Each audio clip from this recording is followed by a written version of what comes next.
ഈ വാർത്താ പകലിലെ പ്രധാന റിപ്പോർട്ടുകളുമായി വാർത്താമഴ ആരംഭിക്കുന്നു. ഞാൻ എസ് വിജയകുമാർ. പാകിസ്ഥാന് തിരിച്ചടി നൽകാൻ സൈന്യത്തിന് പൂർണ്ണ സ്വാതന്ത്ര്യം നൽകി പ്രധാനമന്ത്രി നരേന്ദ്രമോദി. സേനാ മേധാവിമാരുമായി നടത്തിയ കൂടിക്കാഴ്ചയിലാണ് പ്രധാനമന്ത്രിയുടെ ഈ തീരുമാനം. തിരിച്ചടി ആർക്കെതിരെ എപ്പോൾ എങ്ങനെ വേണമെന്ന് തീരുമാനിക്കാനുള്ള സ്വാതന്ത്ര്യമാണ് സേനകൾക്ക് പ്രധാനമന്ത്രി നൽകിയത്. വൈകിട്ട് 6 മണിയോടെയാണ് പ്രതിരോധ മന്ത്രിയും സംയുക്ത സേനാ മേധാവിയുടെ നേതൃത്വത്തിൽ കര, വ്യോമ, നാവികസേനാ മേധാവിമാർ പ്രധാനമന്ത്രിയുടെ വസതിയിലേക്ക് എത്തിയത്. 1 മണിക്കൂറോളം കൂടിക്കാഴ്ച. തിരിച്ചടി നിശ്ചയമെന്ന് നരേന്ദ്രമോദി സേനാ മേധാവിമാരോട് പറഞ്ഞു. അതെപ്പോൾ, എവിടെ, എങ്ങനെ വേണമെന്ന് സൈന്യത്തിന് തീരുമാനിക്കാം. സൈന്യത്തിന്റെ മികവിൽ പൂർണ്ണ തൃപ്തിയെന്നും മോദി അറിയിച്ചു. അതിർത്തിയിൽ പാകിസ്ഥാൻ തുടർന്ന പ്രകോപനവും ഇന്ത്യൻ സേന നടത്തിയ തയ്യാറെടുപ്പും സേനാ മേധാവിമാർ പ്രധാനമന്ത്രിയെ ബോധ്യപ്പെടുത്തി. യോഗത്തിന് പിന്നാലെ പ്രധാനമന്ത്രിയുടെ വസതിയിലേക്ക് ആഭ്യന്തരമന്ത്രി അമിത്ഷായും എത്തി. RSS തലവൻ മോഹൻ ഭഗവതും പ്രധാനമന്ത്രിയുമായി കൂടിക്കാഴ്ച നടത്തി. രാവിലെ മുതൽ തിരക്കിട്ട ചർച്ചകൾ ഡൽഹിയിൽ നടക്കുന്നുണ്ട്. ആഭ്യന്തരമന്ത്രി അമിത്ഷായുടെ അധ്യക്ഷതയിൽ സേനാ മേധാവിമാരും ദേശീയ സുരക്ഷാ ഉപദേഷ്ടാവും യോഗം ചേർന്നു. നാളെ 11 മണിക്ക് പ്രധാനമന്ത്രിയുടെ അധ്യക്ഷതയിൽ വീണ്ടും ദേശസുരക്ഷയുമായി ബന്ധപ്പെട്ട കേന്ദ്ര മന്ത്രിസഭാ യോഗം ചേരും. പെഹൽഗാം ആക്രമണത്തിന് ശേഷമുള്ള രണ്ടാമത്തെ യോഗമാണിത്. ശേഷം രാഷ്ട്രീയകാര്യ, സാമ്പത്തികകാര്യ മന്ത്രിസഭാ യോഗങ്ങളും ചേരും. പാകിസ്ഥാനെതിരായ അടുത്ത നടപടികളെക്കുറിച്ച് കേന്ദ്ര സർക്കാർ വാർത്താ സമ്മേളനത്തിൽ നാളെ വിശദീകരിച്ചേക്കും. ജമ്മു കാശ്മീരിലെ കുപ്വാരയിലും ബാരാമുള്ളയിലും രാജ്യാന്തര അതിർത്തിയോട് ചേർന്നുള്ള അഗ്നൂരിലും പാക് പോസ്റ്റുകളിൽ നിന്ന് ഇന്നും വെടിവെപ്പുണ്ടായി. ഇന്ത്യൻ സൈന്യം ശക്തമായി തിരിച്ചടിച്ചു. രാജ്യത്തെ വെബ്സൈറ്റുകൾക്ക് നേരെ പാകിസ്ഥാൻ ഹാക്കർമാർ ഇന്നും ഹാക്കിംഗ് ശ്രമം നടത്തി. പ്രകോപനം തുടരുന്ന പാകിസ്ഥാനെതിരെ ഇന്ത്യ കൂടുതൽ നിയന്ത്രണങ്ങൾ ഏർപ്പെടുത്തും. പാകിസ്ഥാൻ വിമാനങ്ങൾക്ക് ഇന്ത്യൻ വ്യോമ മേഖലയിലേക്ക് അനുമതി നിഷേധിക്കും. ഇന്ത്യൻ തുറമുഖങ്ങളിൽ പാക് കപ്പലുകൾക്ക് നിരോധനവും ഏർപ്പെടുത്തിയേക്കും. അതിർത്തി കടന്നെന്ന് ആരോപിച്ച് പാകിസ്ഥാൻ കസ്റ്റഡിയിലെടുത്ത BSF ജവാനെ 6 ദിവസം പിന്നിട്ടിട്ടും വിട്ടു നൽകിയിട്ടില്ല. പാകിസ്ഥാന് തിരിച്ചടി നൽകാനുള്ള പദ്ധതിയിൽ പാളിച്ചകളൊന്നുമില്ലെന്ന് ഉറപ്പാക്കേണ്ടതുണ്ട്. അതുകൊണ്ടാണ് പ്രധാനമന്ത്രിയുടെ വസതിയിൽ സേനാ മേധാവിമാർ യോഗം ചേർന്നത്. ഡൽഹിയിലെ പ്രധാനമന്ത്രിയുടെ വസതിക്ക് മുന്നിൽ നിന്നും ശ്രീനാഥ് ചന്ദ്രൻ, 24. തിരക്കിട്ട ചർച്ചകളുടെ ഒരു പകലാണ് കഴിയുന്നത്. നാളെയും വളരെ പ്രധാനപ്പെട്ട യോഗങ്ങൾ ഡൽഹിയിൽ പ്രധാനമന്ത്രിയുടെ അധ്യക്ഷതയിൽ നടക്കുന്നുണ്ട്. ക്യാബിനറ്റ് കമ്മിറ്റി ഓൺ സെക്യൂരിറ്റി, അതുപോലെ തന്നെ സാമ്പത്തിക കാര്യങ്ങൾക്കുള്ള മന്ത്രിസഭാ ഉപസമിതി, രാഷ്ട്രീയ കാര്യങ്ങൾക്കുള്ള മന്ത്രിസഭാ ഉപസമിതി, ഇതൊക്കെ നാളെ ബാക്ക് ടു ബാക്ക് യോഗങ്ങൾ നടക്കാൻ പോവുകയാണ്. പ്രധാനമന്ത്രിയുടെ അധ്യക്ഷതയിൽ രാവിലെ 11 മണി മുതൽ ഈ യോഗങ്ങൾ നടക്കും. വളരെ പ്രധാനപ്പെട്ട ഒരു ദിവസമാണ് നാളെ. ബൽറാം നെടുങ്ങാടി വിവരങ്ങളുമായി കശ്മീരിൽ നിന്നും, ശ്രീനഗറിൽ നിന്നും ചേരുന്നുണ്ട്. ബൽറാം, തിരക്കിട്ട ചർച്ചകൾ ഡൽഹിയിൽ നടക്കുകയാണ്. അപ്പോൾ സുരക്ഷാ സേനയ്ക്ക് ഒരു തീരുമാനമെടുക്കാം. രാഷ്ട്രീയ നേതൃത്വം അതിന് അനുമതി നൽകിയിരിക്കുന്നു. എവിടെ, എപ്പോൾ, എങ്ങനെ തിരിച്ചടി നൽകണമെന്നത് സേനയുടെ തീരുമാനമാണ്. ഇന്നും നാളെയും വളരെ പ്രധാനപ്പെട്ട യോഗങ്ങൾ നടക്കാനുണ്ട്. ഇനിയും നാളെയും ആ യോഗങ്ങൾ തുടരും. എന്താണ് ശ്രീനഗറിൽ നിന്നുള്ള വിവരങ്ങൾ? ഇന്ന് പകലൊക്കെ അവിടെ ഭീകരർക്കെതിരെ വലിയ നടപടി ഉണ്ട് എന്നാണല്ലോ റിപ്പോർട്ടുകളൊക്കെ കണ്ടത്.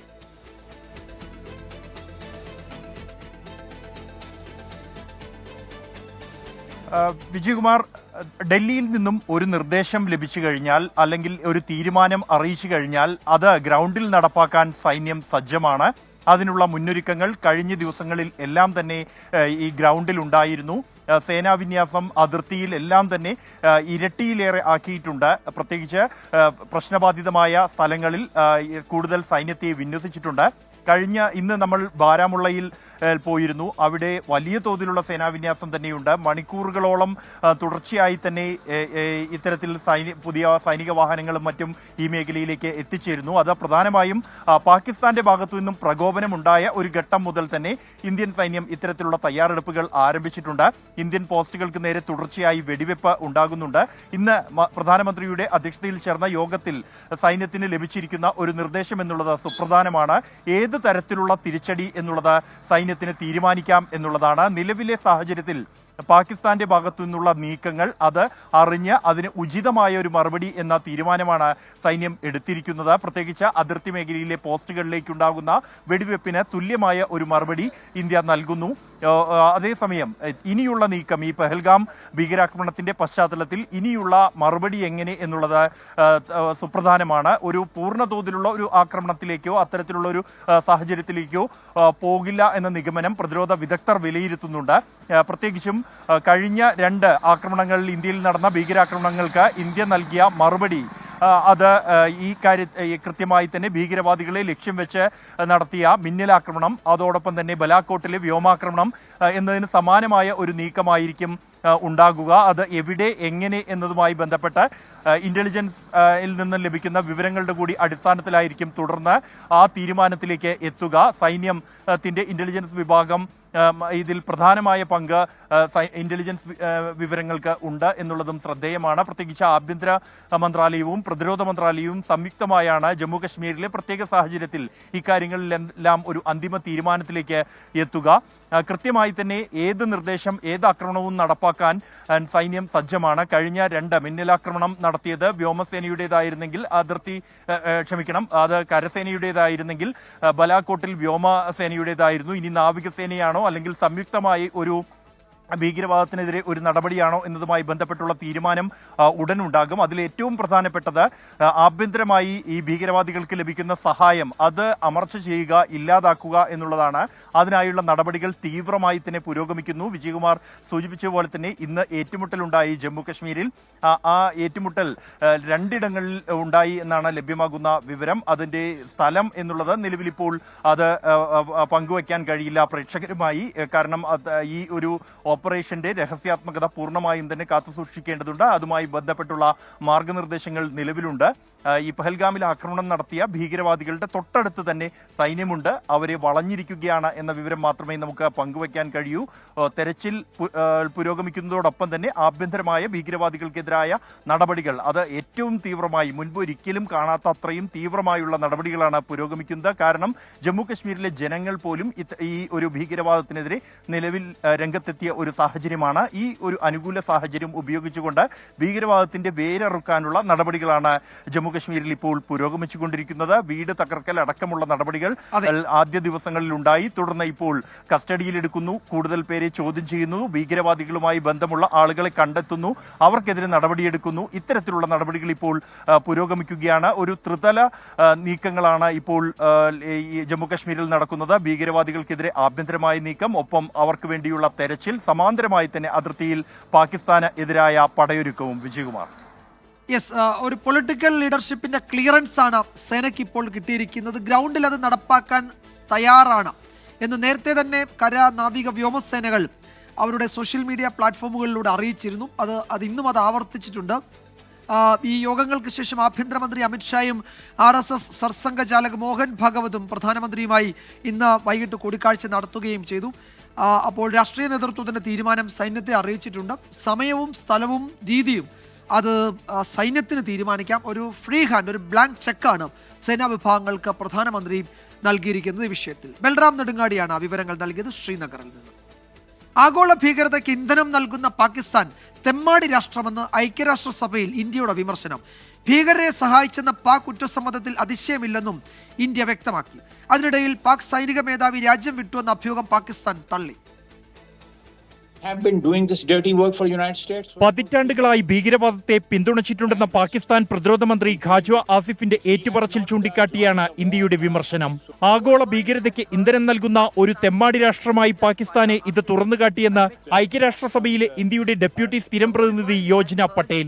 Pakistan's defense minister Khwaja Asif admitting and confessing Pakistan's history of supporting, training and funding terrorist organizations in a recent television interview.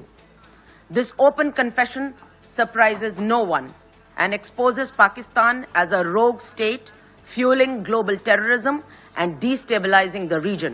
ഇനി ലോകത്തിന് കണ്ണടയ്ക്കാൻ കഴിയില്ലെന്നും ഇന്ത്യ. അതേസമയം പഹൽഗാം ഭീകരാക്രമണത്തിന് പിന്നാലെ പാക് സൈനിക മേധാവി ജനറൽ സയ്യിദ് അസീം മുനീർ രാജ്യം വിട്ടതായി അഭ്യൂഹങ്ങൾ ശക്തമായി.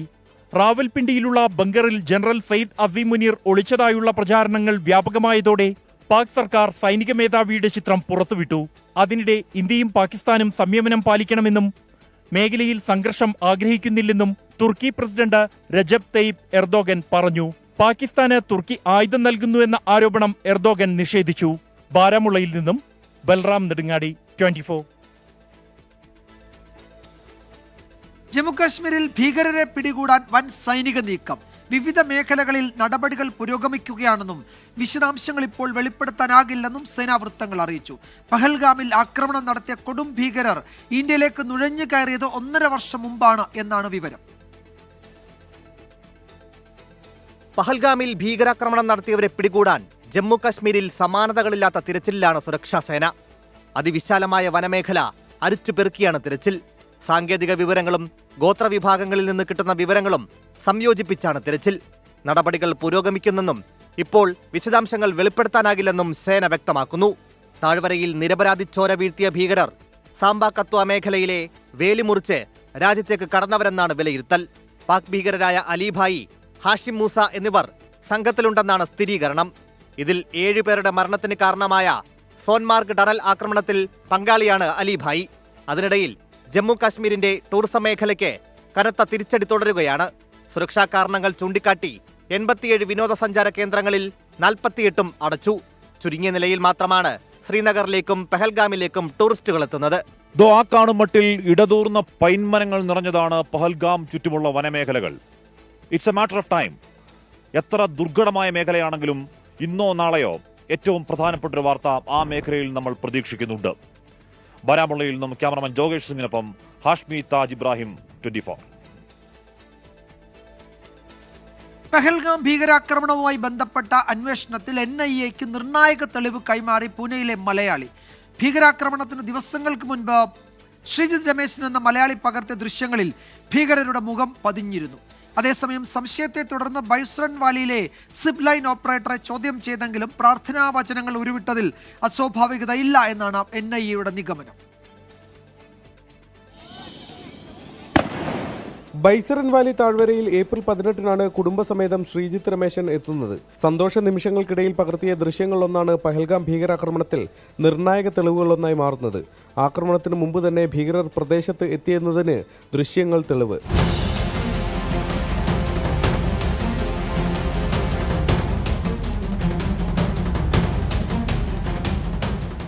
ഒരു വീഡിയോ റീൽസിന് വേണ്ടി ഞാൻ ഷൂട്ട് ചെയ്യാൻ നേരം ഈ 2 സസ്പെക്ട്സ് അതിൽ കൂടെ പോകുന്നത് നമ്മൾ അറിയുന്നത്. നമ്മൾ അതിൻ്റെ ഇൻഫർമേഷൻ ഡൽഹി NIAക്ക് കൊടുത്ത് അത് വെച്ചിട്ട് NIA മുംബൈ ഹെഡ് ഓഫീസിൽ ഇൻവെസ്റ്റിഗേഷന് വിളിക്കുകയും അതിന് വേണ്ട കംപ്ലീറ്റ് ടെക്നിക്കൽ കാര്യങ്ങളും നമ്മൾ കൈമാറിയിട്ടുണ്ട്. മുംബൈയിലെ NIA ഓഫീസിൽ വെച്ച് ശ്രീജിത്ത് വിവരങ്ങൾ കൈമാറി. ബൈസറൻ വാലിയിലെ സിപ്പ് ലൈനിൽ പോകവേ ഗുജറാത്ത് സ്വദേശി പകർത്തിയ ദൃശ്യങ്ങളും കേസിലെ നിർണായക തെളിവാണ്. ഭീകരർ താഴെ നിരപരാധികളെ വെടിവെച്ചു വീഴ്ത്തുന്ന ദൃശ്യങ്ങളാണ് ഋഷി ഭട്ടിന്റെ മൊബൈൽ ക്യാമറയിൽ പതിഞ്ഞത്. എന്നാൽ വെടിയൊച്ച കേട്ടിട്ടും ഭാവഭേദമില്ലാതെ സിപ്പ് ലൈനിൽ ആളെ വിട്ടതിലെ സംശയത്തെ തുടർന്ന് ഓപ്പറേറ്റർ മുസമിലിനെ NIA ചോദ്യം ചെയ്തു. എന്നാൽ മുസമിൽ പ്രാർത്ഥനാവാചകം ഉരുവിട്ടതിൽ അസ്വാഭാവികതയില്ലെന്ന് NIA വ്യക്തമാക്കുന്നു. ഭീകരർക്ക് പിന്നാലെ തന്നെയുണ്ട് സുരക്ഷാ സേനകൾ. സാങ്കേതികവിദ്യയും ഒപ്പം ഗോത്ര വിഭാഗങ്ങൾ നൽകുന്ന വിവരങ്ങളുമാണ് തെരച്ചിലിന് സഹായകമാവുന്നത്. ഡൽഹിയിൽ നിന്നും ശ്രീനാഥ് ചന്ദ്രൻ, 24. ഇസ്രയേൽ ചാര സോഫ്റ്റ്വെയറായ പെഗാസസ് ദേശസുരക്ഷയ്ക്ക് ഉപയോഗിക്കാമെന്ന് സുപ്രീം കോടതി. സർക്കാരിന് പെഗസസ് വാങ്ങുന്നതിനും ഉപയോഗിക്കുന്നതിനും തടസ്സമില്ല. വ്യക്തികളുടെ സ്വകാര്യത ലംഘിക്കാൻ അത് ദുരുപയോഗം ചെയ്താൽ കോടതി പരിശോധിക്കും. ജസ്റ്റിസുമാരായ സൂര്യകാന്ത് N കോടീശ്വർ സിംഗ് എന്നിവരുടെ ബെഞ്ചാണ് ഹർജി പരിഗണിച്ചത്.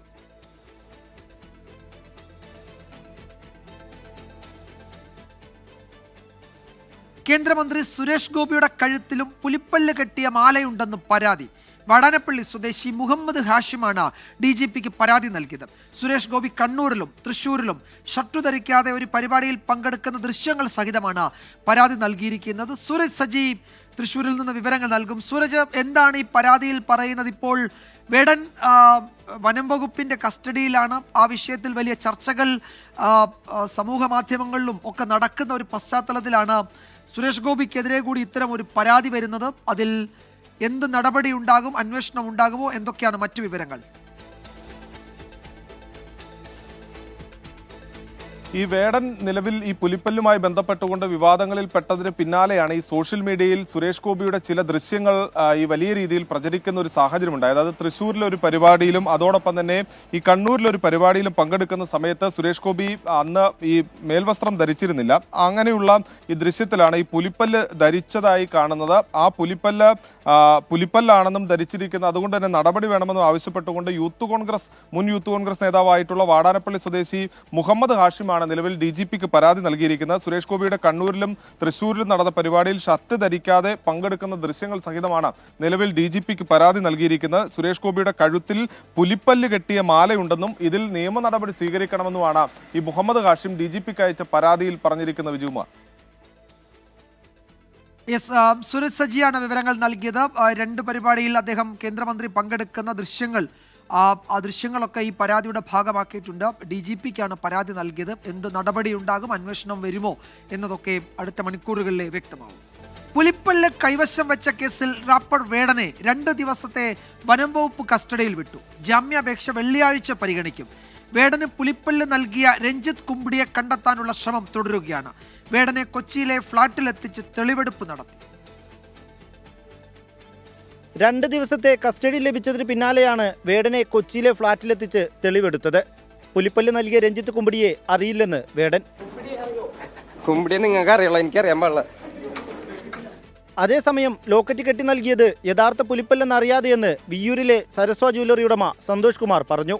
ഒരു ലോക്കറ്റ് പണിയാണ്ടെന്ന് പറഞ്ഞിട്ട് വന്നതാണ്. അപ്പം അത് ചെറിയ വെള്ളിയിൽ ഒരു 2 ഗ്രാമിൻ്റെയോ 3 ഗ്രാമിൻ്റെ പണിയാണ്. 1000 രൂപയുടെ താഴെയുള്ള ഒരു വർക്കാണ്. ഹുക്ക് പിടിപ്പിച്ച് കൊടുക്കാൻ വേണ്ടി പറഞ്ഞപ്പോൾ നമ്മൾ ചെയ്തു കൊടുത്തു. ഇതിപ്പോൾ ഇങ്ങനത്തെ ഒത്തിരി സാധനങ്ങൾ പ്ലാസ്റ്റിക്കിലൊക്കെ വരുന്നുണ്ടല്ലോ, നമ്മൾ എന്താണെന്ന് അറിയില്ലായിരുന്നു. വേടനാണ് ഈ വ്യക്തിയാണെന്ന് എനിക്കറിയില്ലായിരുന്നു. തമിഴ്നാട്ടിൽ നടന്ന സംഗീത നിശയ്ക്കിടയിൽ ആരാധകനായ രഞ്ജിത്ത് പുലിപ്പല്ല് സമ്മാനമായി നൽകിയെന്നാണ് വനം വകുപ്പിന്റെ കണ്ടെത്തൽ.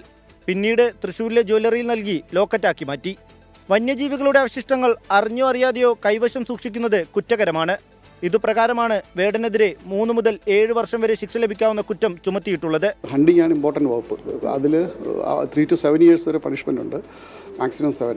അനധികൃതമായി ഇത് കയ്യിൽ വെക്കുന്നത് അതും കുറ്റകരമാണ്. ഇപ്പോൾ പുലിപ്പല്ലാണെന്നോ ഒറിജിനലാണെന്നോ അദ്ദേഹത്തിന് അന്ന് അറിയില്ലെന്നാണ് പുള്ളി പറയുന്നത്. പുലിപ്പല്ല് കൈമാറിയ രഞ്ജിത്തിനെ കണ്ടെത്താൻ വനം വകുപ്പ് അന്വേഷണം തുടങ്ങി. വേടന്റെ ഇൻസ്റ്റഗ്രാം അക്കൗണ്ട് കേന്ദ്രീകരിച്ചാണ് അന്വേഷണം. വേടന്റെ ജാമ്യാപേക്ഷ മെയ് 2 കോടതി പരിഗണിക്കും. 24 കൊച്ചി. ആലപ്പുഴ ഹൈബ്രിഡ് കഞ്ചാവ് കേസിൽ ബിഗ് ബോസ് ജേതാവ് ജിൻഡോയുടെയും പ്രൊഡക്ഷൻ കൺട്രോളർ ജോഷിയുടെയും ചോദ്യം ചെയ്യൽ പൂർത്തിയായി. പ്രതി തസ്ലീമ സുൽത്താനയുമായി ലഹരി ഇടപാടുകളില്ല എന്ന് ഇരുവരും മൊഴി നൽകി.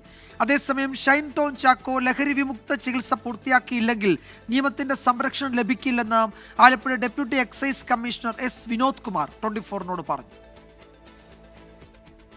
കഞ്ചാവ് കേസിൽ പിടിയിലായ പ്രതി തസ്ലീമ സുൽത്താനയുമായി ഇരുവർക്കുമുള്ള ഇടപാടുകൾ സംബന്ധിച്ച കാര്യങ്ങൾക്ക് വ്യക്തത വരുത്താനാണ് വിളിച്ചു വരുത്തിയത്. തസ്ലീമയുമായി 6 വർഷത്തെ പരിചയമുണ്ട്, ഇടയ്ക്ക് പണം നൽകിയിട്ടുണ്ട്. എന്നാൽ അത് ലഹരി ഇടപാടുകൾക്കല്ലെന്ന് ജോഷി. ഞാൻ വർഷങ്ങളോട് അറിയുന്നൊരു ലേഡിയാണ്. അവള് ഒരു കോർഡിനേറ്റർ ആണെന്ന് പറയുമ്പോൾ നമ്മളത് കണക്ട് കൊടുക്കുന്നു, അല്ലാതെ വേറെ ഒരു ഇടപാടൊന്നുമില്ല. ചോദിക്കുമ്പോഴേക്കും നമ്മൾ ഒരു 10, 200, 300 ഇട്ട് കൊടുക്കുന്നല്ലാതെ വേറെ നമ്മളൊന്നും കൊടുക്കുന്നു. 3 മണിക്കൂർ നീണ്ട ചോദ്യം ചെയ്യലിന് ശേഷം ജിൻഡോയെ വിട്ടയച്ചു. പ്രതി തസ്ലീമയുമായി ലഹരി ഇടപാടുകളില്ല, വെറും പരിചയം മാത്രമെന്ന് ജിൻഡോ. അച്ഛൻ മരിച്ചെന്ന് പറഞ്ഞ് തസ്ലീമ പണം വാങ്ങി, കൈയും കാലും പിടിച്ചപ്പോൾ പണം കൊടുത്തുവെന്നും ജിൻഡോ. അവരെ 2-3 വർഷമായിട്ട് എനിക്ക് പരിചയമുണ്ട്. കാരണം പുള്ളിയായിട്ട് ഫാഷൻ ഷോയിലൊക്കെ വെച്ച് ഞാൻ കണ്ടിട്ടുണ്ട്. അപ്പം മരിച്ചു എന്ന് പറയണം. അപ്പോൾ അപ്പം മരിച്ച ഒരു 1000 രൂപ തരുമ്പോൾ വണ്ടിക്കാശിന് പോകാനെന്ന് പറയണം. കൈയും കാലും പിടിച്ച് ചോദിച്ചപ്പോൾ ഞാൻ പൈസ ഇട്ട് കൊടുത്തു. എനിക്ക് ഒന്നും അറിയില്ല. ചികിത്സക്കിടയിൽ ലഹരി കേസുകളിൽ പെടുകയോ ചികിത്സ പൂർത്തിയാക്കാതിരിക്കുകയോ ചെയ്താൽ ഷൈൻ ടോൺ ചാക്കോയ്ക്ക് നിയമത്തിന്റെ സംരക്ഷണം ലഭിക്കില്ലെന്ന് Alappuzha excise commissioner Vinod Kumar. Small quantity drugs കൈവശം വയ്ക്കുകയും അത് സ്വന്തം ആവശ്യത്തിന് വയ്ക്കുകയും കൈവശം വെച്ച് ആണ് ഉപയോഗിക്കുന്നതെന്ന് കണ്ടു കഴിഞ്ഞാൽ ട്രീറ്റ്മെൻറ്റിന് വോളണ്ടറി ആയിട്ട് വിധേയമായി കഴിഞ്ഞാൽ ആ പ്രോസിക്യൂഷൻ നടപടിയിൽ നിന്നും ഒരു ഇമ്മ്യൂണിറ്റി കിട്ടും. ആ ട്രീറ്റ്മെൻറ്റ് കംപ്ലീറ്റ് ചെയ്യണം. പ്രതി തസ്ലീമയും മോഡൽ സൗമ്യയും നൽകിയ മൊഴിയുടെ അടിസ്ഥാനത്തിൽ സിനിമാ മേഖലയിൽ നിന്നുൾപ്പെടെ നിരവധി ആളുകൾക്കാണ് അടുത്ത ദിവസങ്ങളിൽ ചോദ്യം ചെയ്യലിന് ഹാജരാകാൻ നോട്ടീസ് അയച്ചിട്ടുള്ളത്. 24 ആലപ്പുഴ. ചാലക്കുടിയിലെ ബ്യൂട്ടി പാർലർ ഉടമ ഷീല സണ്ണിയെ വ്യാജലഹരി കേസിൽ കുടുക്കിയ സംഭവത്തിൽ കുറ്റം സമ്മതിച്ചു മുഖ്യപ്രതി നാരായണദാസ്. ഷീല സണ്ണിയും മരുമകളും തമ്മിലുള്ള കുടുംബ പ്രശ്നങ്ങളെ തുടർന്നാണ് വ്യാജലഹരി കേസിൽ കുടുക്കിയതെന്നാണ് മൊഴി. മരുമകളുടെ സഹോദരി ലിവിയ ജോസ് നൈജീരിയൻ സ്വദേശിയിൽ നിന്നാണ് വ്യാജ സ്റ്റാമ്പുകൾ വാങ്ങിയതെന്നാണ് കണ്ടെത്തൽ. മകനുമൊത്ത് ഷീല സണ്ണി ഇറ്റലിയിലേക്ക് പോകാൻ തീരുമാനിച്ചതും കുടുംബ പ്രശ്നങ്ങളും വ്യാജലഹരി കേസിൽ ഷീലയെ കൊടുക്കാൻ കാരണമായി. മരുമകളുടെ സഹോദരി ലിവിയ ജോസുമായി നാരായണദാസിന് അടുത്ത ബന്ധമുണ്ടായിരുന്നു. നൈജീരിയൻ പൗരന്റെ കയ്യിൽ നിന്ന് ലിവിയ തന്നെയാണ് വ്യാജ സ്റ്റാമ്പുകൾ വാങ്ങിയത്. പിന്നീട് ഷീലയുടെ ബാഗിൽ വെച്ചു. ബാഗിൽ ലഹരി സ്റ്റാമ്പുകളുണ്ടെന്ന് തെറ്റായ സന്ദേശം എക്സൈസിന് നൽകിയത് നാരായണദാസ്. ഇതോടെ കേസിൽ നാരായണദാസ് 1-ാം പ്രതിയും ലിവിയ 2-ാം പ്രതിയുമായി. ഗുരുതരമായ കേസിൽ വിശദമായ അന്വേഷണം ആവശ്യമാണെന്ന് SIT അന്വേഷണ തലവൻ VK രാജു പറഞ്ഞു. ചോദ്യം ചെയ്യലിൽ കുറ്റസമ്മതം നടത്തിയിട്ടുള്ളതാണ്. ഒരു ഗൂഢാലോചനയുണ്ട്, കൃത്യത്തിന് പങ്കാളിയാണെന്നുള്ള മൊഴി നമുക്ക് തന്നിട്ടുണ്ട്. ഇനിയും പ്രതികൾ ഈ കേസിലുണ്ട്. അവരെ കൂടി അറസ്റ്റ് ചെയ്തെങ്കിൽ മാത്രമേ ഇതിന്റെ കൂടുതൽ കാര്യങ്ങൾ അറിയാൻ കഴിയുള്ളൂ. 72 ദിവസമാണ് വ്യാജലഹരി കേസിൽ ഷീല സണ്ണിക്ക് ജയിലിൽ കഴിയേണ്ടി വന്നത്. 24 തൃശൂർ. കോഴിക്കോട്ട് പ്രതിയെ പിടികൂടുന്നതിനിടയിൽ പോലീസുകാർക്ക് കുത്തേറ്റു. കോഴിക്കോട് SHOയ്ക്കും പന്നിയങ്കര പോലീസ് സ്റ്റേഷനിലെ ASI ബാബുവിനുമാണ് കുത്തേറ്റത്. പയ്യനക്കൽ സ്വദേശി അർജാസ് ആണ് ആക്രമിച്ചത്. നേരത്തെ പോലീസിനെ ആക്രമിച്ച കേസിൽ പിടികൂടാൻ പോയ ഉദ്യോഗസ്ഥരെയാണ് പ്രതിയെ ആക്രമിച്ചത്.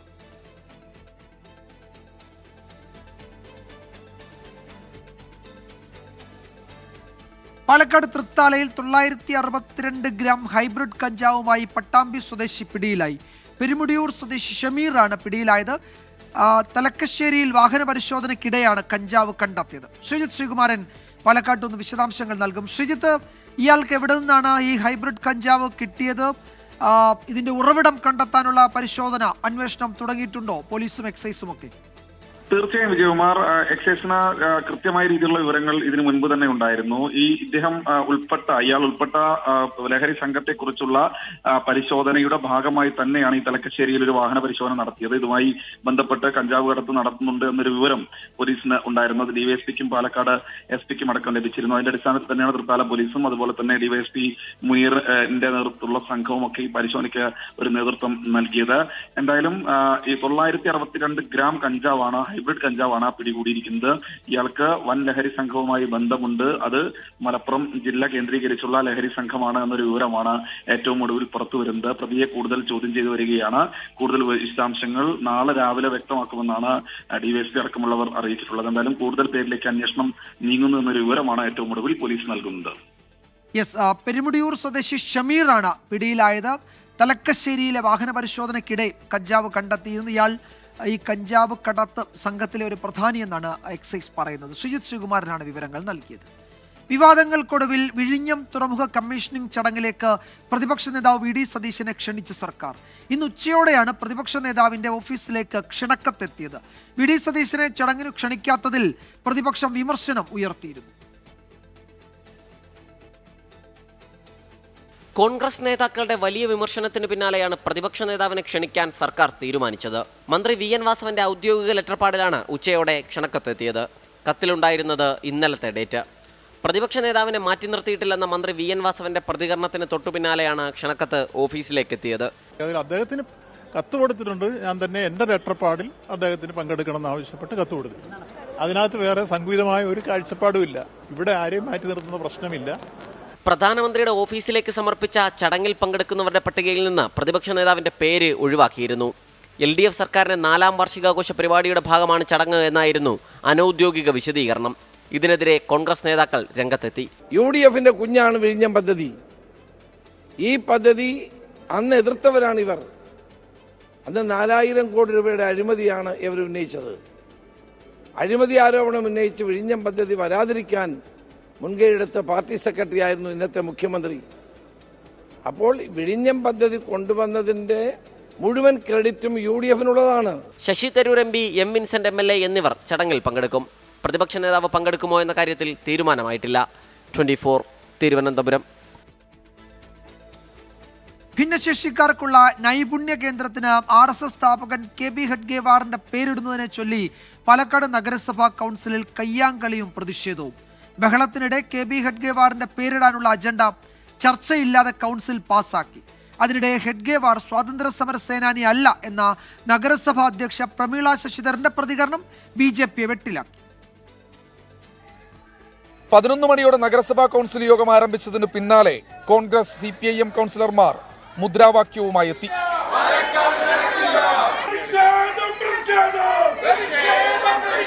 നഗരസഭാ അധ്യക്ഷയുടെ ചേംബറിലും പ്രതിഷേധം തുടർന്നു. ചെയർപേഴ്സൺ പ്രമീള ശശിധരനെ തടഞ്ഞുവച്ചുള്ള പ്രതിഷേധത്തിനിടെ പുറത്തുനിന്ന് BJP പ്രവർത്തകർ കൗൺസിൽ ഹാളിനുള്ളിലെത്തി. ഇതോടെ പ്രതിപക്ഷ സംഘടനാ പ്രവർത്തകരും ഹാളിനുള്ളിലേക്ക് കയറാൻ ശ്രമിച്ചു. പിന്നാലെ ഇരുപക്ഷവും തമ്മിലടി.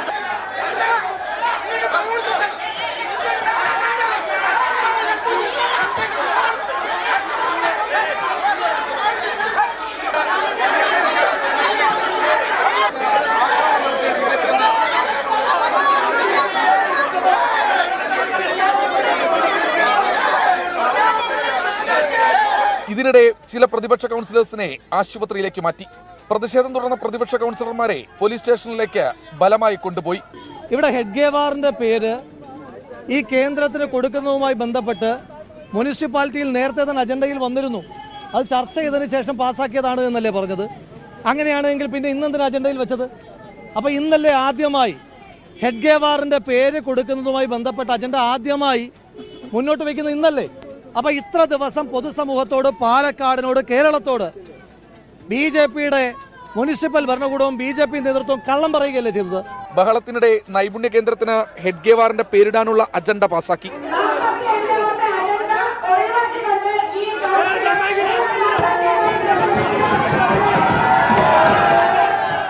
അത് കൗൺസിൽ പാസ്സായി കഴിഞ്ഞു, ഇനി പേര് മാറ്റില്ല. അത് കൗൺസിൽ പാസ്സായില്ലേ, പിന്നെ ഇനിയിപ്പോ എന്താ? അവര് പ്രതിഷേധം അവര് തന്നെ ഒതുങ്ങണം, അല്ലാതെ എന്താ നമ്മൾ ചെയ്യാനുള്ള? KB ഹെഡ്ഗേവാർ സ്വാതന്ത്ര്യ സമര സേനാനി എന്ന് BJP നേതൃത്വം ആവർത്തിക്കുമ്പോഴാണ് നഗരസഭാ അധ്യക്ഷയുടെ ഈ പ്രതികരണം. അതേസമയം മർദ്ദനമേറ്റ ഭരണ പ്രതിപക്ഷ കൗൺസിലർമാരുടെ പരാതിയിൽ അന്വേഷണം നടത്തുമെന്ന് പോലീസ് അറിയിച്ചു. രാജീവ് സുദേവിനൊപ്പം ശ്രീകുമാരൻ, 24 പാലക്കാട്. രാഹുൽ മാങ്കൂട്ടത്തിൽ MLA തൊടാൻ ആർക്കും കഴിയില്ലെന്ന് K സുധാകരൻ. അടിക്കേണ്ടിടത്ത് അടിക്കുമെന്നും ഇടിക്കേണ്ടിടത്ത് ഇടിക്കുമെന്നും സുധാകരൻ. ഞങ്ങൾ കൊത്തിയാൽ നിങ്ങൾക്കും ചോര വരും, രാഹുലിനെ തൊട്ടാൽ തിരിച്ചടി ഉണ്ടാകുമെന്നും K സുധാകരൻ. പാലക്കാട് കോട്ടമൈതാനത്ത് BJP കൊലവിളി പ്രസംഗത്തിനെതിരായ കോൺഗ്രസ് ജനകീയ പ്രതിരോധത്തിലായിരുന്നു വിവാദ പരാമർശം. രാഹുൽ മാങ്കൂട്ടം എന്ന് പറയുന്നത് കിളന്നു വന്ന ഒരു വിത്തല്ല, വളർത്തിയെടുത്ത വിത്ത. അതിനെ തൊട്ട് കളിക്കുമ്പോൾ BJPക്കാർ ഇത്തിരി സൂക്ഷ്മത പാലിക്കണം എന്ന് ഞാൻ ഓർമ്മപ്പെടുത്തുകയാണ്. നിങ്ങൾക്ക് മാത്രമൊന്നുമല്ല ഈ അഭ്യാസങ്ങളും ഈ അടിയും ഈ കൊത്തും ഒക്കെ വെട്ടും ഒക്കെ നിങ്ങൾക്ക് മാത്രമൊന്നുള്ളതല്ല. ഞങ്ങൾ കൊത്തിയാലും നിങ്ങൾ മുറിയും, ഞങ്ങൾ വെട്ടിയാലും നിങ്ങൾക്ക് വെട്ടേക്കും.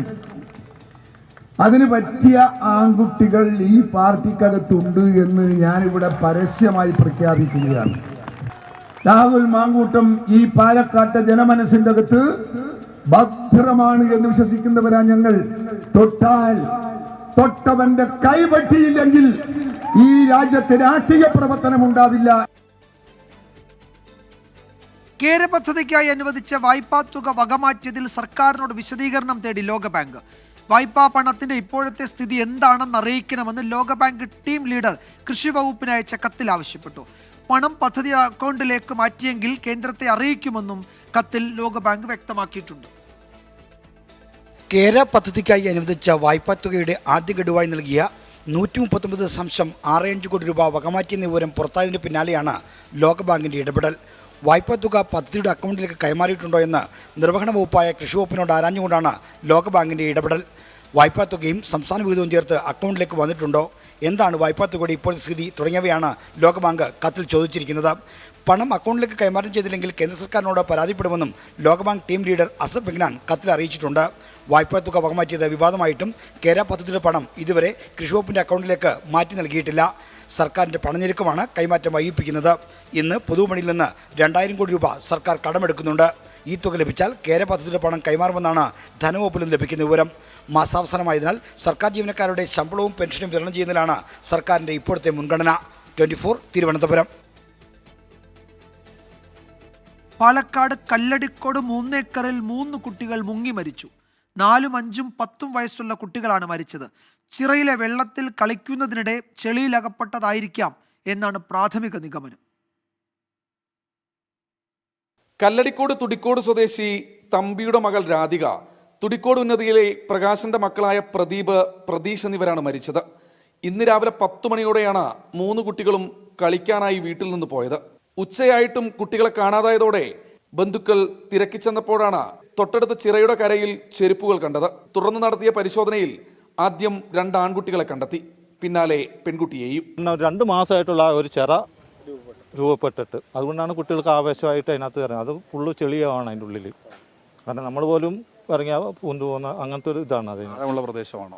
ആഴമുള്ളല്ല, അതിൻ്റെ ആ ഒരു ചിറയുടെ രീതി അങ്ങനെയാണ് അതിനകത്ത്. ആൺകുട്ടികളെ പാലക്കാട് ജില്ലാ ആശുപത്രിയിലും പെൺകുട്ടിയെ പ്രദേശത്തെ സ്വകാര്യ ആശുപത്രിയിലും എത്തിച്ചെങ്കിലും മരണം സംഭവിക്കുകയായിരുന്നു. അവർ കുളിക്കാനായി ഇറങ്ങിയെന്നുള്ള നിലയിലാണ്. എനിക്ക് തോന്നുന്നു കുറച്ച് ദിവസങ്ങളായിട്ട് അത് മൂടിക്കിടക്കുകയായിരുന്നു, കുറച്ച് ചപ്പും ചവറൊക്കെ ആയിട്ട്. അതിൻ്റെ ഓണർ ഇപ്പോൾ എന്തോ അല്ല ക്ലിയർ ചെയ്തപ്പോൾ കാഴ്ചയിൽ നല്ല വെള്ളമൊക്കെ ഉണ്ട്. അപ്പോൾ അങ്ങനെ ആയിപ്പോയി എന്നാണ് പറയുന്നത് കേട്ടത്. പുതുതായി നിർമ്മിച്ച ചിറയായതിനാൽ കുട്ടികൾ ഇറങ്ങിയപ്പോൾ ചെളിയിൽ താഴ്ന്നു പോയതായിരിക്കാമെന്നാണ് പ്രാഥമിക നിഗമനം. മൃതദേഹങ്ങൾ പാലക്കാട് ജില്ലാ ആശുപത്രിയിലെ പോസ്റ്റ്മോർട്ടത്തിന് ശേഷം നാളെ ബന്ധുക്കൾക്ക് വിട്ടു നൽകും. 24 പാലക്കാട്. മാധ്യമങ്ങൾക്കും PV അൻവറിനും വിവരങ്ങൾ ചോർത്തി നൽകിയെന്നാരോപിച്ച് മലപ്പുറം അരീക്കോട് SOG ക്യാമ്പിലെ 2 കമാൻഡോ ഹവീൽദാർമാർക്ക് സസ്പെൻഷൻ. കമാൻഡോകളായ പയസ് സെബാസ്റ്റ്യൻ, മുഹമ്മദ് ഇല്യാസ് എന്നിവരെയാണ് സസ്പെൻഡ് ചെയ്തത്. സംഭവത്തിൽ വിശദമായ അന്വേഷണം നടത്താൻ reserve battalion deputy commandant Sajeesh ബാബുവിനെ ചുമതലപ്പെടുത്തി. ഡിസംബർ 15-നാണ് SOG ക്യാമ്പിലെ കമാൻഡോ ആയ വിനീത് ക്യാമ്പിൽ വെച്ച് സ്വയം വെടിയുതിർത്ത് ആത്മഹത്യ ചെയ്തത്. അസിസ്റ്റന്റ് കമാൻഡന്റ് അജിത്തിന്റെ കടുത്ത മാനസിക പീഡനത്തെ തുടർന്നാണ് വിനീത് ആത്മഹത്യ ചെയ്തെന്ന ആരോപണം ഉയർന്നു. അന്വേഷണത്തിൽ പിന്നീട് പുരോഗതിയില്ല. ഈ സംഭവത്തിൽ ക്യാമ്പിലെ വിവരങ്ങൾ മാധ്യമങ്ങൾക്കും ഒരു രാഷ്ട്രീയ നേതാവിനും നൽകിയെന്നതാണ് 2 കമാൻഡോ ഹവീൽദാർമാർക്കെതിരെയുള്ള കണ്ടെത്തൽ. അച്ചടക്കലംഘനം, പെരുമാറ്റദൂഷ്യം, സേനയ്ക്ക് കളങ്കമുണ്ടാക്കുക തുടങ്ങിയവയാണ് കുറ്റങ്ങൾ. SOGയുടെ പ്രവർത്തനങ്ങൾ തെറ്റായി പ്രചരിക്കാൻ ഇടയാക്കിയെന്നും റിപ്പോർട്ടിൽ പറയുന്നുണ്ട്. വിശദ അന്വേഷണം നടത്തി 2 മാസത്തിനകം റിപ്പോർട്ട് സമർപ്പിക്കാൻ Indian reserve battalion deputy commandant Sajeesh ബാബുവിനെ ചുമതലപ്പെടുത്തി. ക്യാമ്പിലെ നടപടികൾക്കെതിരെ PV അൻവർ നേരത്തെ ഗുരുതര ആരോപണങ്ങൾ ഉന്നയിച്ചിരുന്നു. വിപിൻ സി വിജയൻ, 24 മലപ്പുറം. സിനിമാ സംഘടനകൾ തമ്മിലുള്ള തർക്കം വീണ്ടും രൂക്ഷമാകുന്നു. എല്ലാ സിനിമാ സംഘടനകളുടെയും കാര്യങ്ങളിൽ ഇടപെടാൻ ഫെഫ്ക സർവാധികാരിയല്ല എന്ന് ഫിലിം ചേംബർ വിമർശിച്ചു. ഫെഫ്ക ജനറൽ സെക്രട്ടറി B ഉണ്ണികൃഷ്ണന്റെ പരാതിക്ക് പിന്നാലെ ചാനൽ ചർച്ചകളിൽ നിന്ന് സജി നന്ദ്യാട്ടിനെ ഫിലിം ചേംബർ വിലക്കി. എല്ലാ സിനിമാ സംഘടനകളുടെയും ആഭ്യന്തര കാര്യങ്ങളിൽ ഫെഫ്ക ഇടപെടേണ്ടെന്ന ഇന്നു ചേർന്ന ഫിലിം ചേംബർ എക്സിക്യൂട്ടീവ് യോഗം നിലപാടെടുത്തു. സംഘടനകൾക്ക് അവരുടേതായ ഭരണ സംവിധാനങ്ങളുണ്ട്. അനാവശ്യ ഇടപെടൽ ഒഴിവാക്കണമെന്നാവശ്യപ്പെട്ട ചേംബർ ഫെഫ്കയ്ക്ക് കത്തയക്കും. അതേസമയം ചേംബർ ജനറൽ സെക്രട്ടറി സജി നന്ദ്യാട്ടിനെ ചാനൽ ചർച്ചകളിൽ നിന്ന് വിലക്കി. വിവാദ പ്രസ്താവനകൾ സംഘടനയ്ക്ക് തിരിച്ചടിയായതോടെയാണ് തീരുമാനം. ചേംബർ സെക്രട്ടറി എന്ന നിലയിൽ ചർച്ചകളുടെ ഭാഗമാകരുതെന്നും അനാവശ്യ പരാമർശങ്ങൾ ഒഴിവാക്കണമെന്നും എക്സിക്യൂട്ടീവ് യോഗം താക്കീത് നൽകി. സിനിമ അണിയറ പ്രവർത്തകരെ അപമാനിച്ചെന്ന് ചൂണ്ടിക്കാട്ടി B ഉണ്ണികൃഷ്ണൻ നൽകിയ പരാതിക്ക് പിന്നാലെയാണ് വിലക്ക്. തീരുമാനം മാനിച്ച് തൽക്കാലം ചാനൽ ചർച്ചകളിൽ പങ്കെടുക്കില്ലെന്ന് സജി നന്ദ്യാട്ട ചേംബറിന് ഉറപ്പു നൽകി. 24 കൊച്ചി. ഗുജറാത്തിലെ അഹമ്മദാബാദിൽ അനധികൃതമായി താമസിച്ചിരുന്നവരുടെ വീടുകൾ കൂട്ടത്തോടെ ഇടിച്ചു നിരത്തി. ബംഗ്ലാദേശിൽ നിന്ന് എത്തിയവരുടെ താമസ സ്ഥലങ്ങളാണ് ഇടിച്ചു നിരത്തിയത്. 80 ബുൾഡോസറുകളും 1000-ലേറെ പോലീസുകാരും ദൗത്യത്തിന്റെ ഭാഗമായി. പുലർച്ചെയാണ് ചാന്തോല തടാകക്കരയിൽ ബുൾഡോസറുകൾ കൂട്ടത്തോടെ എത്തിയത്. വൻ പോലീസ് അകമ്പടിയോടെയാണ് നഗരസഭാ ഉദ്യോഗസ്ഥർ എത്തിയത്. പിന്നെ കണ്ടത് ഗുജറാത്ത് ചരിത്രത്തിലെ തന്നെ ഏറ്റവും വലിയ പൊളിക്കൽ നടപടി.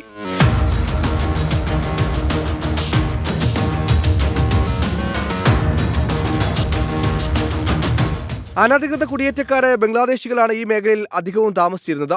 2 ദിവസം മുമ്പ് 100 കണക്കിന് പേരെ പോലീസ് കസ്റ്റഡിയിലെടുക്കുകയും ചെയ്തു. കൃത്യമായ രേഖകളില്ലാത്തവരെ റിമാൻഡ് ചെയ്തിട്ടുമുണ്ട്. ഇവർക്ക് സഹായം ചെയ്തയാളുടെ ബംഗ്ലാവും പൊളിച്ചു. പാകിസ്ഥാൻ പൗരന്മാരെ കണ്ടെത്തുന്നതിനായി നടത്തിയ പരിശോധനകളിലാണ് ബംഗ്ലാദേശി പൗരന്മാർ വ്യാപകമായി വ്യാജരേഖകൾ ഉണ്ടാക്കി താമസിക്കുന്നുണ്ടെന്ന് വ്യക്തമായത്. അഹമ്മദാബാദിന് പുറമെ സൂറത്തിൽ നിന്നും ഇത്തരക്കാരെ വ്യാപകമായി കസ്റ്റഡിയിലെടുത്തിരുന്നു. 24 ഡൽഹി.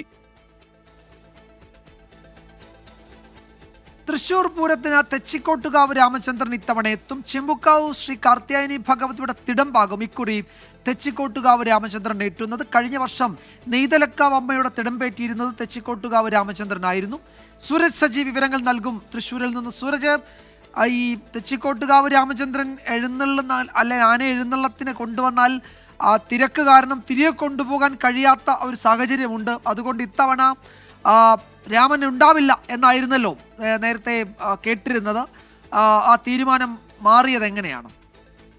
വിജയകുമാർ സൂചിപ്പിച്ചതുപോലെ തന്നെ ഈ നേരത്തെ ഈ ആനയെ പൂരത്തിൽ പങ്കെടുപ്പിക്കേണ്ടതില്ല എന്നുള്ള ഒരു തീരുമാനത്തിലായിരുന്നു തെച്ചിക്കോട്ടുകാവ് ദേവസ്വം അടക്കം ഉണ്ടായിരുന്നത്. കാരണം ഈ വലിയ തിരക്ക് മറ്റു കാര്യങ്ങളെല്ലാം കാരണം ഈ തവണ പൂരത്തിൽ പങ്കെടുക്കേണ്ടതില്ല എന്നൊരു ആലോചന ഉണ്ടായിരുന്നു. പക്ഷേ ഈ പൂരപ്രേമികളെല്ലാം സംബന്ധിച്ച് രാമൻ തൃശൂർ പൂരത്തിൽ പങ്കെടുക്കണമെന്നൊരു ആവശ്യം ഇതിന് പിന്നാലെ ഈ വാർത്തകൾ വന്നതിന് പിന്നാലെ തെച്ചിക്കോട്ട് ദേവസ്വത്തെ പലരും അറിയിച്ചു. അതിൽ പൂരപ്രേമികളുടെ അടക്കം നിരന്തരം ഫോൺ കോളുകൾ അടക്കം ലഭിച്ചു എന്നുള്ളതാണ് പറയുന്നത്. ഇതോടുകൂടി രാമനെ പൂരത്തിൽ പങ്കെടുപ്പിക്കാനുള്ള ഒരു തീരുമാനത്തിലേക്ക് തെച്ചിക്കോട്ടുകാവ് ദേവസ്വം എത്തുകയായിരുന്നു. അങ്ങനെ ഘടകക്ഷേത്രങ്ങളുമായി നടത്തിയ ചർച്ചയിലാണ് ഇപ്പോൾ ചെമ്പൂക്കാവ് ശ്രീ കാർത്യായനി ഭഗവതി ക്ഷേത്രത്തിലെ ഭഗവതിയുടെ തിടമ്പേറ്റാൻ രാമനെ നിയോഗിച്ചിരിക്കുന്നത്. സാധാരണ നെയ്തിലക്കാവ് അമ്മയുടെ തിടമ്പേറ്റി ഈ പൂര ദിവസം രാമൻ എത്തുന്നതാണ് പതിവ്. പക്ഷേ ഇക്കുറി കാർത്യായനി ക്ഷേത്രത്തിലെ ഭഗവതിയുടെ തിടമ്പാകും രാമൻ ഏറ്റുക. എന്തായാലും ഇന്നലെ രാമൻ ഈ പൂരത്തിൽ പങ്കെടുത്തേക്കില്ല എന്ന വാർത്തകൾ വന്നതോടുകൂടി വലിയ സങ്കടത്തിൽ തന്നെയായിരുന്നു പൂരപ്രേമികൾ. രാമൻ എത്തും എന്നറിഞ്ഞതോടുകൂടി വലിയ ആവേശത്തോടുകൂടി ഈ രാമൻ എത്തുന്ന വാർത്ത ഏറ്റെടുത്തിരിക്കുകയാണ് പൂരപ്രേമികൾ. വിജയകുമാർ. യെസ്, ചെമ്പുക്കാവ് ശ്രീ കാർത്യായനി ഭഗവതിയുടെ തിടമ്പാണ് തെച്ചിക്കോട്ടുകാവ് രാമചന്ദ്രൻ ഏറ്റുന്നത്. കഴിഞ്ഞ വർഷം നെയ്തലക്കാവിൽ അമ്മയുടെ തിടമ്പേറ്റിയിരുന്നത് തെച്ചിക്കോട്ടുകാവ് രാമചന്ദ്രനായിരുന്നു. ഇത്തവണ രാമൻ എഴുന്നള്ളത്തിനുണ്ടാകില്ല എന്ന വിവരങ്ങൾ ഉണ്ടായിരുന്നു, വാർത്തകൾ വന്നിരുന്നു. പക്ഷേ അങ്ങനെയല്ല, ഇത്തവണയും എഴുന്നള്ളത്തിനുണ്ട് എന്നാണ് ഇപ്പോൾ സംഘാടകർ അറിയിച്ചത്. സുരേഷ് സജിയാണ് വിവരങ്ങൾ നൽകിയത്. മനോജ് എബ്രഹാമിന്റെ ഒഴിവിൽ ക്രമസമാധാന ചുമതലയുള്ള ADGP ആയി പുതിയ നിയമനം ഉണ്ടാകില്ല എന്ന് സൂചന. 2 IG-മാർക്ക് ക്രമസമാധാന ചുമതല നൽകി. പോലീസ് മേധാവി നേരിട്ട് മേൽനോട്ടം വഹിക്കുന്നതാണ് ആലോചനയിലുള്ളത്.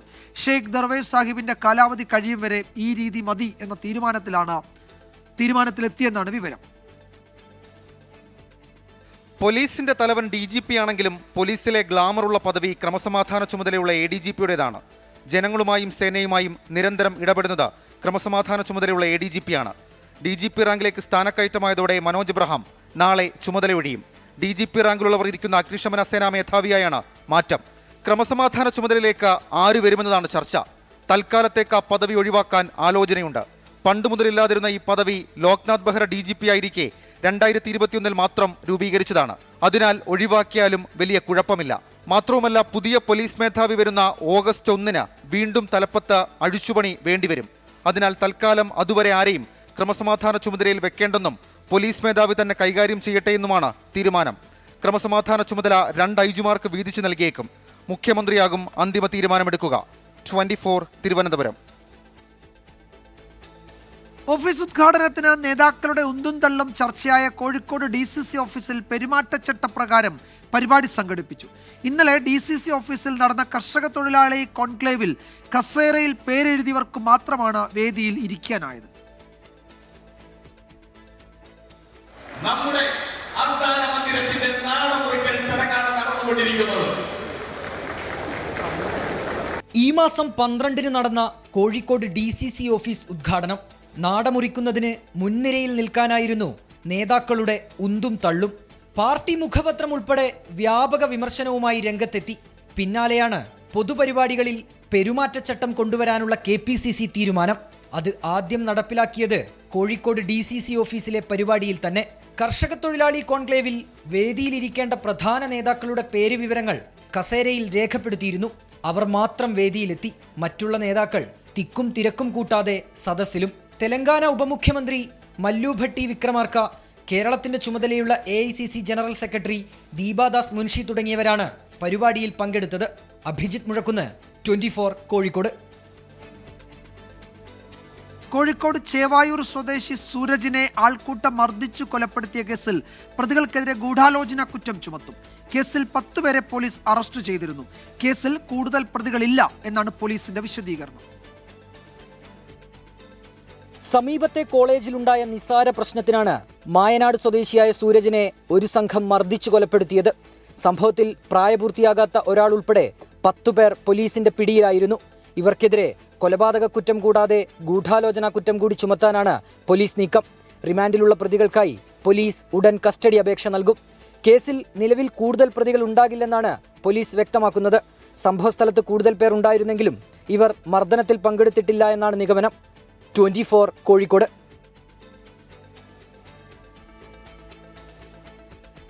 ഈ റിപ്പോർട്ടോടെ വാർത്താമഴ അവസാനിക്കുന്നു. നാളെ വീണ്ടും കാണാം.